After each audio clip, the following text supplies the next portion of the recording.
Monsieur le Président, Mesdames et Messieurs, chers collègues, je suis très heureux d'être ici et honoré aujourd'hui de pouvoir présenter des résultats de notre recherche.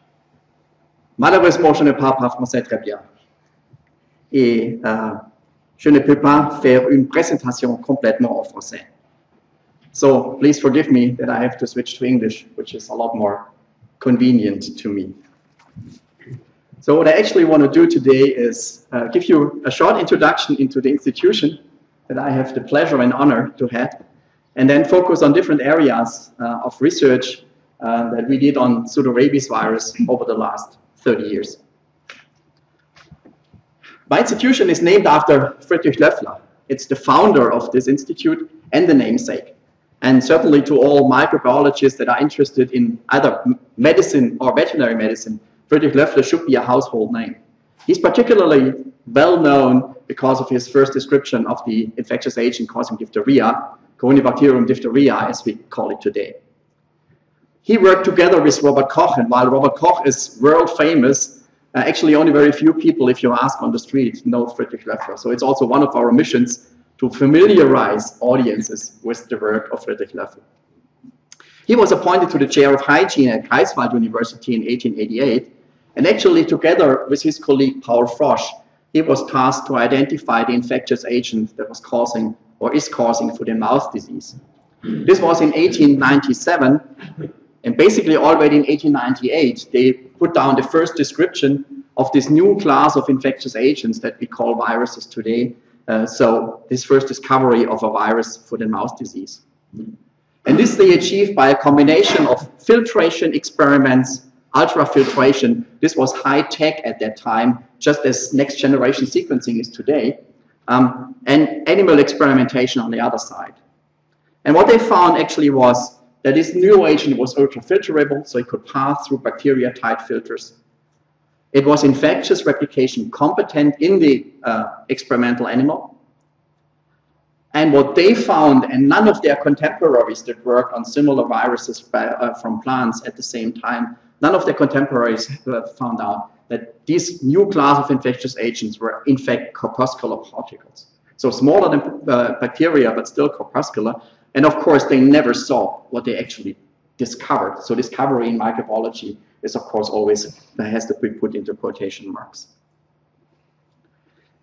But this basically is at the bottom of the modern concept of virus. And I think there is more and more agreement in the international community that if you really want to ascribe this breakthrough, this new discovery of a new class of infectious agent to particular persons, it's probably Loeffler and Frosch that deserve that the most.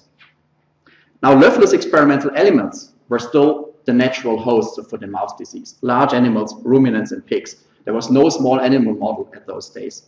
So he had to work with these animals in the urban setting of Greifswald, which basically is a town that dates back to the early 1500s. It's a very nice town, so if you have the chance, please come and visit. And his institute is still there. It's in the center of the town. Now, I mean, keeping livestock in urban areas is a problem, and so it also was for Friedrich-Loeffler. So he moved to the rural outskirts of Greifswald in this facility, which I kind of labeled high containment, under 1900. Now you realize that this is of course not high containment as we described today. This is a normal barn where he did his infection experiments in cattle and in pigs. Knowing about the contagiosity of foot-and-mouth disease virus, it's pretty clear what happened. His experiments led to numerous outbreaks of foot-and-mouth disease in the area of Greifswald. And there are numerous reports on what we would today call epidemiological tracing back, where it was clear that the virus escaped from his facility. So the rural population didn't take that very easily. They wrote numerous letters of complaint to the superior ministry, and one of the last actually culminated in the sentence, Germany could be considered free of FMD if there weren't Professor Loeffler's experiments. Now this is of course a signal for death. And this then happened on February 26, 1907.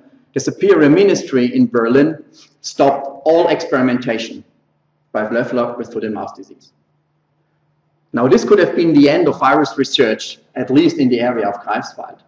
But Greifswald being located at the Baltic Sea, Loeffler already a year ago came up with a solution. And Loeffler wrote that the situation of a future institute should really be such that it of itself could completely exclude any spread of the infective matter. Undoubtedly, an island would be best suited for this purpose. And now we have the connection to Ireland, and he looked at a few, and one that he basically had his heart on was the island of Reims. The island of Reims is located in the upper northeast part of Germany, not far away from the current German-Polish border, in the Greifswald Bay. And it was here that Loeffler built his first laboratory. Now, it looks more like a family home than like a laboratory, but actually in the basement were laboratories, and in the upper floor there was an apartment for his assistant. So his assistant had actually run the experiment on this island. Now, we are very fortunate that this building is still existent on the island. We renovated it a couple of years ago. So, I mean, this is a memory of what Friedrich-Loeffler did. And here he started his work on foot and mouth disease with this letter to the Minister of Agriculture, Estates and Forests that basically says, "Your Excellency, I obediently report that immediately after the arrival of a fresh lymph sample from Vitkovo on Monday, October 10th, I began with the work on the island of Reims." And this was 1910. So October 10th, 1910 is actually the birth date of our institute. Now, we still communicate very frequently with our superior ministry, but the wording has changed. This actually makes the institute on the Isle of Reims the world's oldest virological research facility. In the definition that this was the first institute in the world that has specifically been founded for doing research on viruses. This has been commemorated 3 years ago by, as far as I know, worldwide the only stamp where actually a portrait of Friedrich-Loeffler is on. Of course, the virus is not foot and mouth disease virus, because in 2010, at least in Europe, nobody knew foot and mouth. This is influenza. So it's reminiscent of swine flu. But there is a microscope, and this relates Friedrich-Loeffler again back to bacteriology, because you wouldn't see viruses, of course, under a microscope. Now today, the institute is part of the research institutes of the Ministry of Food, Agriculture and Consumer Protection in Germany. It deals with all aspects of animal health, and it is spread out in 11 institutes and 1 department, basically all over northern Germany, with the headquarters on Insel Reims, with 5 departments. There is epidemiology in Wusterhausen, 2 bacteriology departments at Jena, and 3 departments that deal with farm animal research in Lower Saxony, and we have about 1,000 staff, about 630 permanent, 370 non-permanent. And just recently we were completing on the island of Reims a brand new facility. This is just dedicated for virus research. It's a 300 million euro facility that contains laboratory space and animal experimentation space up to biosafety level 4. It has a total of about 80,000 square meters and contains 89 laboratories, 163 animal rooms. It looks very nice, not only at night. And the core facility will be a new biosafety level 4, where we'll have the possibility to also work with this high-level pathogenic agent in large animals. There are 2 large animal rooms, 1 here and 1 here. And this is just a few of the future lab and a few of the future large animal room. And actually, 3 weeks ago, or 4 weeks ago, on August 16th, we had the pleasure and honor that our Chancellor, probably the re-elected Chancellor, we're still not certain about yet, came to visit the Institute together with my immediate boss, the Minister of Agriculture, and formally opened this new facility. And there were very nice pictures taken with this girl in a full body suit, as you would work in a biosafety level 4, and we all standing around in our normal clothes. Of course, this is not in operation yet. We didn't want to kill our Chancellor. Now, this will be then the 3rd place on Earth where experiments can be done in large animals with this high-level pathogenic agent. At the moment, it is the Australian Animal Health Laboratories in Geelong, and the National Center for Foreign Animal Diseases in Winnipeg in Canada, and this will be the only facility in Europe that can actually work with that. I elaborate this a little bit longer because you might want to really cooperate with us if you have questions that relate to these infectious agents. We are open to any form of cooperation. Now, the basic task of the Institute is laid down in the Animal Disease Act. And for example, here it says that the Friedrich-Loeffler-Institute is active in research, so we have a legal obligation to perform research on infectious diseases of animals. And we are running all the national reference laboratories in Germany for notifiable and reportable infectious animal diseases. There are quite a number. In fact, if you count them, there are basically more than 75. They all have the reference labs on the FLI. And one of those is Aujeszky's disease. Aujeszky's disease is still a notifiable infectious disease in livestock. And this is actually the virus that I have been working on for now 3 decades. My mother always asked me, haven't you finished by now? No, we still continue. It's still a fascinating virus, and I'm still heart and soul pseudorabies virologist, hopefully bring you. So I will touch base a little bit on that. The president already told you about Aladár Aujeszky. I mean, he's the guy who actually described this virus for the first time. At that time, German was the language of science. It wasn't English as it was today. And this is actually a facsimile of this, his first article in the Zentralblatt für Bakteriologie in 1902, where he wrote about a new infectious disease in domestic animals. And actually, those days, he found or identified the virus in cattle, in dog, and in cat, and he could transmit it to rabbits. There is no word at all that this is originally a swine virus, a porcine virus. Now today it's called suid herpesvirus 1. It's a member of the herpesviruses. It looks like a normal herpes virus with an icosahedral capsid, and enveloped between capsid and envelope is a structure that we call the tegument. It's like the matrix in the RNA viruses, and we have a central core that contains the viral double-stranded DNA. Now the herpes virus tree has been reshaped recently. There is a new order, the Herpesvirales, that contains 3 families, the classical Herpesviridae. These are viruses of mammals and birds. Then the alloherpesviridae. These are viruses that infect fish and reptiles, fish and amphibia. And we have the Malacoherpesviridae, and this is just one member that actually infects oysters. So from oyster to human beings, herpes viruses are widespread, and arguably, at least for me, herpes viruses are probably the most successful group of viruses anywhere. All of you carry herpes viruses. All the human population carries at least one herpes virus lifelong. I mean, I think it's the best that the virus can achieve. So the rabies is a member of the alphaherpesvirinae subfamily. And you see here that it's rather closely related, for example, to the equine herpes viruses 1 and 4 within the alphaherpesviruses. Now, we all know herpes viruses. The good thing is if you talk to an audience about herpes, everybody can participate because everybody is affected. Most of you might know herpes simplex. I myself, I'm suffering every once in a while from these cold sores. Many do, some do not. We still don't understand why this is the case. And then, of course, these more childhood diseases, varicella, and then later on zoster. These are the viruses that basically people on the street also might know. But there is quite a range of herpes viruses, in particular from the alphaherpesvirus family, that are very important animal pathogens. There is pseudorabies virus, there is bovine herpes virus, there is the equine herpes viruses, feline, canine, and then the chicken herpes viruses, ILT and Marek's disease virus. So there is a lot of veterinary interest in working with herpes viruses. Now coming back to pseudorabies, it hasn't been until the 1930s actually, the 1930s, that it has been recognized that pseudorabies is a pig disease, that the natural host is the pig, where the virus behaves differently depending on the age of the pig and on the virus virulence. It's a very brutal virus when infection starts early in life, and losses due to pseudorabies in young animals can be as high as 100%. It's weaker in more immunocompetent animals, where then it produces mainly respiratory symptoms.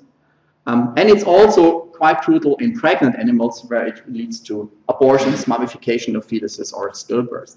So it has a very strong impact, actually, on farming of domestic animals, in particular porcines. It is a virus that is neurotropic.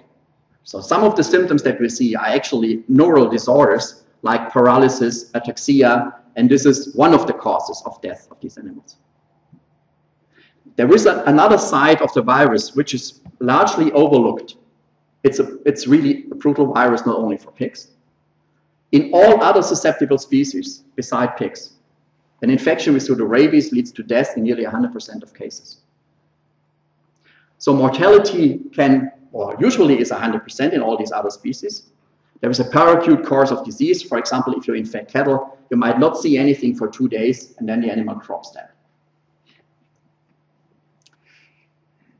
If there are symptoms that are primarily central nervous disorders, what we see in symptoms, for example, in the small animal model like mice or rats is pruritus, automutilation, paralysis, and something which then is called pseudorabies because the symptoms are similar to what has been described on rabies.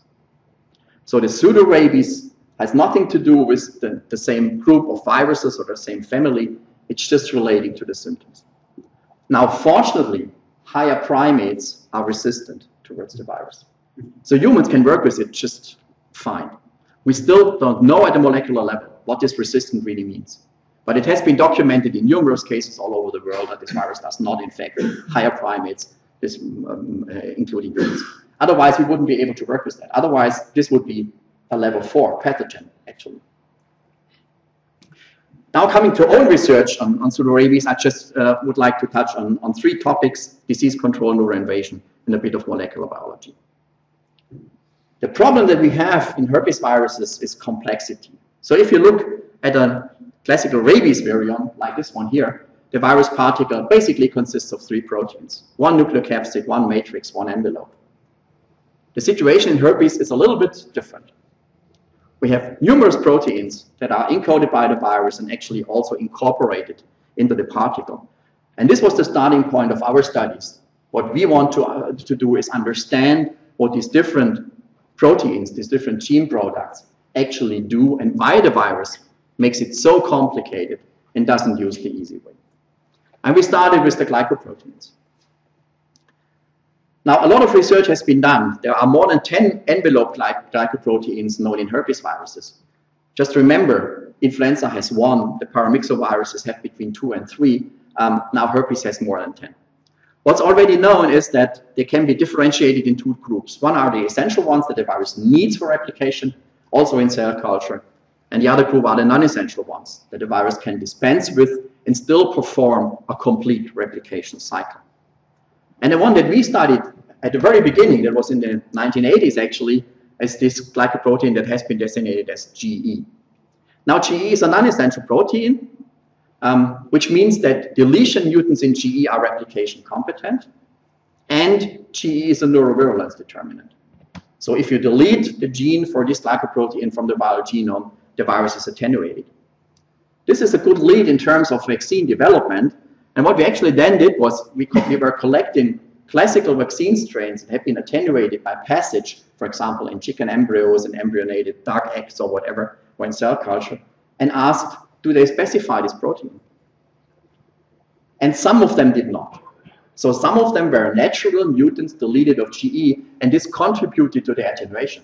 So what has been empirically achieved by just passaging in different substrates was actually a deletion of a virulence factor. This is one part of the story, which we actually described now nearly 30 years ago.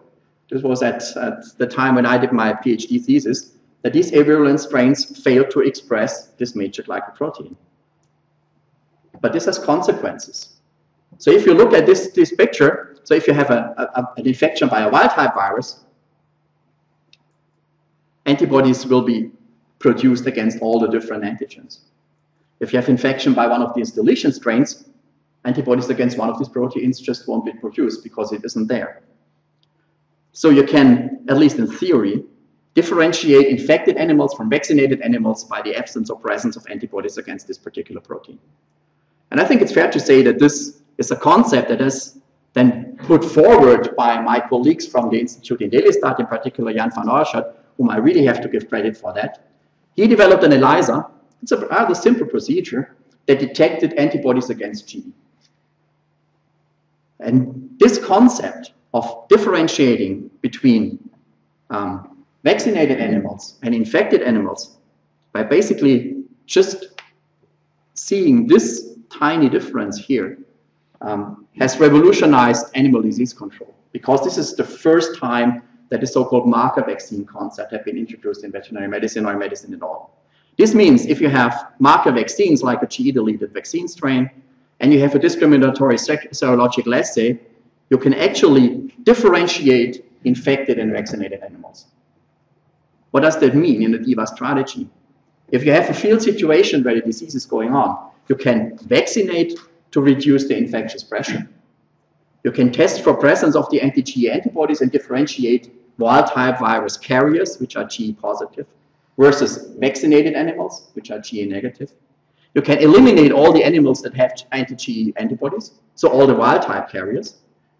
If you really got rid of the wild-type virus, you can stop vaccination completely, and you can get rid of infectious virus all throughout. So what you have actually in the end is a gold standard. It's not just reduction of symptoms. This you could do with vaccination. It's elimination of the infectious agent. And that this works has now been repeatedly shown in different countries in the world. This is a picture from Germany, the AD situation in 1989 and the AD situation in 2000. And you see there's a drastic reduction in the incidence of Aujeszky's disease. If you look at a case of outbreaks, let's look at 1986, there were more than 2,000 outbreaks of Aujeszky's disease in Germany. They were down to basically zero by the year 2000, and since 2003, Germany is officially free of Aujeszky's disease. It was here that vaccination with these marker vaccines and the introduction in this concept was effective. And it was already mentioned, the second breakthrough was, this was the first large-scale use of genetically modified live vaccines. We are now talking a lot about the potential dangers of releasing genetically modified organisms, whatever they are, into the environment. It has been done, and it worked very well. Fortunately, at those days, Paul Pierre, we didn't make a big noise about it. I mean, just got ahead and did it, and it worked well. There's a small sidestep to the story. You see here, these are the Aujeszky's disease cases in East Germany. East Germany has been free by a classical eradication procedure. And this was actually spillover, an interesting part, spillover after unification. So at the border here, former East Germany and former West Germany exchanged infections. West Germany, which was still very heavily infected with Aujeszky's disease, gave a little bit of Aujeszky's to East Germany, and East Germany, that was still heavily infected by bovine leukosis virus, gave a little bit of bovine leukosis back to West Germany. But this has been rapidly eradicated. Now, this is the current AD situation in Europe. There are numerous countries that are completely free by also using this marker concept. The United States is free since the middle of the year 2000s, also using the marker concept. So we have a means of really getting rid of this infectious disease. When I say we eliminated Aujeszky's disease, I should fairly say in domestic livestock. AD is still present in the wild boar population. We have several prevalences that are really quite high. It's about 40% here in Germany. It's also rather high here in Belgium.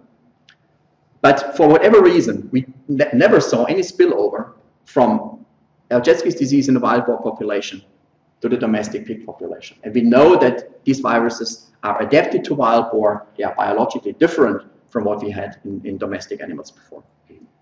However, what happens every once in a while, not very frequently, is that the wild boar virus spills over into carnivores. For example, hunting dogs. We have about 10 cases, 8 to 10 cases of hunting dogs that are infected. And this is one 2 years ago here in Belgium, where actually an accidental infection occurred in a wolf kept in captivity. And here, an infection leads to death in 100% of the cases. So all the animals that were infected actually will succumb to the disease. So there might be a need to also control Aujeszky's disease in wild animals, And for this, we are developing a bait immunization procedure that actually is following the lead of the bait immunization against classical swine fever that has been developed in our institute. And this has been published just recently. It does work, so if there is a need, we might pursue this even further. So if you're interested in the more practical aspects, I had the honor and pleasure to head a team that wrote a chapter on herpesviruses for the Bible of swine veterinarians, diseases of swine, where all this can be followed. Now, this pig looks pretty healthy. No Aujeszky's disease. So the question is there life beyond eradication? There is. Aujeszky's disease is still an excellent model for analyzing properties of herpesviruses. One is the neuroinvasion aspect, and the other one is the molecular biology. Now, infection by Aujeszky's disease in pigs normally occurs oronasally, with replication of the virus in the nasal mucosa, and then ascension either via the olfactory nerve in the olfactory bulb or via the trigeminal ganglion to the central nervous system. It's a classical neurotropic, neuroinvasive virus. Here is replication in the nasal mucosa, and here you see an infected neuron in the olfactory bulb. Now, we wanted to study this process in greater detail, which is difficult if you have pigs as model animals. So now in this particular case, we went back to the small model system of rats and used explants of either superior cervical ganglia or dorsal root ganglia. And in these ganglia, you can very nicely actually see these autofluorescently labeled viral capsids moving retrogradely to the cell body and anterogradely to the periphery, which would mean the synapse in the in vivo situation or the growth cone in our situation. So what has already been known for quite some time is that retrograde transport in neurons follows what we see in terms of infection in normal non-polarized cells. The virus absorbs via its receptors, the viral envelope fuses with the plasma membrane, and then the naked capsid with some associated tegument proteins is transported to the nuclear pore, where then DNA is released into the nucleus and replication starts. This is exactly the same in non-polarized cell culture cells as it is in vivo.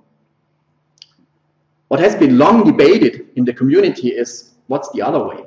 I mean, what's actually the particle that is transported anterogradely? And there were two conflicting models. One is the so-called subassembly model. And subassembly actually means that viral capsids, progeny capsids, and future viral envelopes are transported separately. They have separate signals, they have separate transport ways, and they only come together at the very end, at the synapse or at the growth cone. Which kind of makes sense, because you don't put together the explosive or infectious virus particle all through the different way where it could cause harm, but at the very end. The other model is the so-called married model, which means what actually transported is, like in cell culture, envelope virions within secretory vesicles. So they are fully competent, they are fully assembled, and they can be released anywhere when they hit the membrane. Now, why has been this so controversial? Because it's very difficult to actually see these particles, to visualize them at a level of ultrastructure that you can differentiate whether you see capsid or whether you see envelope particles. So we spend a lot of time to setting up a system where we can actually obtain good ultrastructural evidence of what's going on. And this is, again, an in vivo explant system where we could see here, this is the cell body of a neuron, and here is actually the axon that's growing out. This is a growth cone, this is the end of this axon, and this is the central part. And it's already visible, it looks like a traffic jam on a Brussels motorway, where here these virus particles are actually lining up within the axon. And if you look at them at a higher magnification, as you can do here, you can see what they actually are envelope particles surrounded by a vesicular membrane. So it's pretty clear, just at looking at these particles, that what's actually transported is not the naked capsid, but what's transported is this envelope virion. This was the very first time that this has been shown actually at that level of complexity and that level of ultrastructural details. And what we can also see is here at the growth cone, all these different envelope particles and how they are released by exocytosis. So this is actually what happens. The vesicular membrane fuses with the membrane of the growth cone and releases the infectious particle. This has been published a couple of years ago, and we are pretty proud that this also made it to the cover of the Journal of Virology. So this is one of the instances where actually hard data are shown and not just any kind of fancy imaging, colorful pictures. The same is in principle also true for herpes simplex virus. It's not that clear, whereas in pseudorabies we see about 90% envelope virions and 10% naked capsids. It's about 70 to 30 or 75 to 25 in herpes simplex. But it's the same basic principle, except for one strain where we suddenly saw the reverse. This is a laboratory strain, doesn't really matter how it's called, it's a cross strain. And this strain now shows the opposite. Largely naked capsids and very little envelope virions. We don't know exactly the cause, but we have a good lead because this is a strain which is a natural mutant of a protein which is called PUS9, which plays a role in transport of vesicles in anterograde direction. So if this is gone, then apparently this mode doesn't work that well anymore, and the virus then has a backup in saying now, okay, then we use the other one. So basically, both modes of transports can occur. The preferred mode is the one transporting envelope virions. But if this doesn't work, the virus can revert to the other one and can still be anterogradely transported and neuroinvasive. Now I come to the last part of this short presentation, and this now deals with molecular biology. This is the replication cycle of herpesviruses. We teach our students that DNA viruses replicate primarily in the nucleus and RNA viruses replicate primarily in the cytosol. There are exceptions, we know, pox viruses, for example, or Borna viruses or influenza, but this is the general rule. Now, herpes viruses basically use all the different compartments. There is capsid formation going on in the nucleus, and there is final maturation of the virus particles in the cytosol. This final envelopment here, or final maturation, it looks so easy in the electron microscope.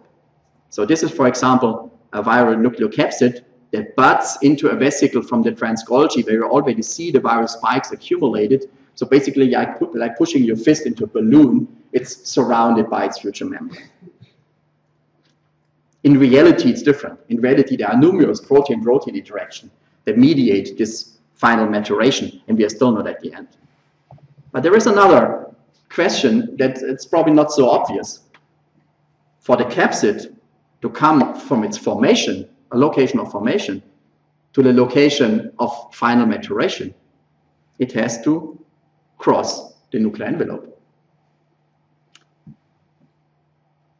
Sounds easy. I mean, nuclear cytoplasmic transport is usually affected via the nuclear pores. The nuclear envelope is a pretty solid barrier for viruses. It looks so fragile, but it's solid in that it's, in particular at its inside, it's studded with inner membrane proteins. It has lamins underlying the nuclear envelope that give it shape. It's connected to chromatin, so it's a very formidable barrier that actually this virus has to overcome. And in the live cell imaging, you see that these autofluorescence internuclear capsids, they bump against the nuclear envelope, but there are hardly any crosses. But somehow, the capsids have to get out of the nucleus to come to the cytosol. Otherwise, we wouldn't have herpes viruses. So how is this done? Not via the nuclear pore. Because the herpes virus capsid with a diameter of 120 nanometers is just too large. It wouldn't fit through a nuclear pore. So what's the dogma that nuclear cytoplasmic transport is only through nuclear pores cannot be used by herpes viruses.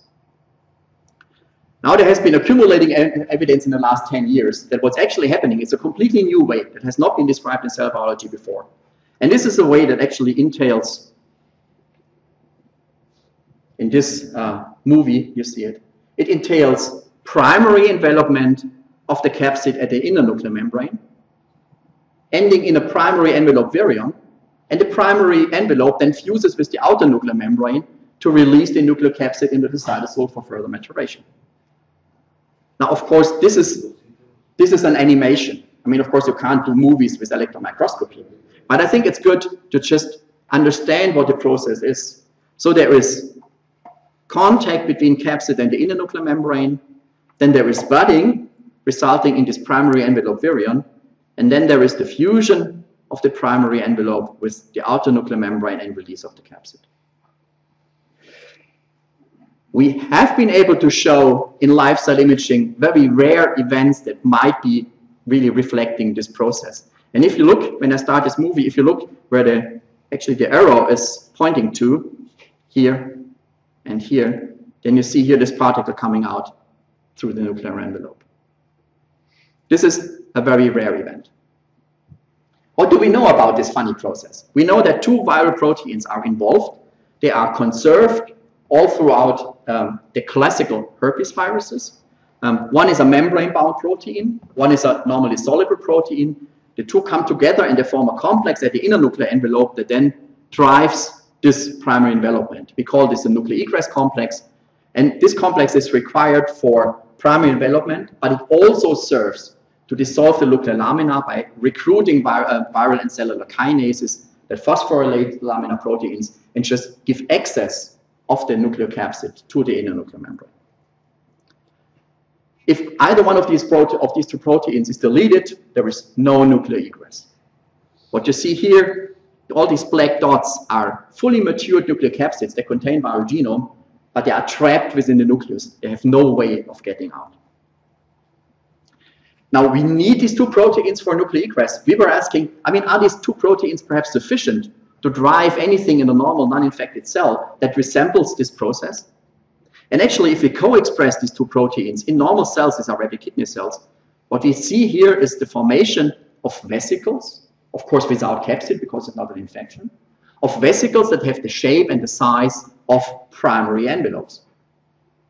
So apparently these two proteins are sufficient to mediate a process which has not been seen before in vesicle formation from the inner nuclear envelope, vesicle scission, so the vesicle detach from the budding site, and every once in a while we even see fusion stages like here. So expression of these two proteins is apparently sufficient to mimic most, if not all, that's going on in a normal natural infection. This has also been published a couple of years ago. So what we actually have in terms of cell biology, herpesvirus nuclear egress is a vesicular, primary envelope mediated transport of cargo, nucleocapsids, through the nuclear envelope, which is, I mentioned it repeatedly, unique in cell biology. If it's really unique in cell biology, it would be an excellent target to develop new therapeutics for herpes viruses, because it's not a cellular process. Basically, it's like, I mean, antibiotics for bacteria. But is this really true? For a decade, we believed yes. Now, last year, a paper appeared in Cell, and this gave an indication that what we actually discovered is not a process which is unique to herpes viruses, but we discovered something which is a normal physiological cellular process that had not been described before. And this is a paper that actually dealt with completely different things, that dealt with neuromuscular junction formation in Drosophila, completely different organism. But what's happening in this neuromuscular junction formation is that in the nucleus, large ribonucleoprotein complexes accumulate that so far have been described as dead ends, because nobody had any idea how they would get out of the nucleus. And now there is increasing evidence that they're actually using exactly the same pathway.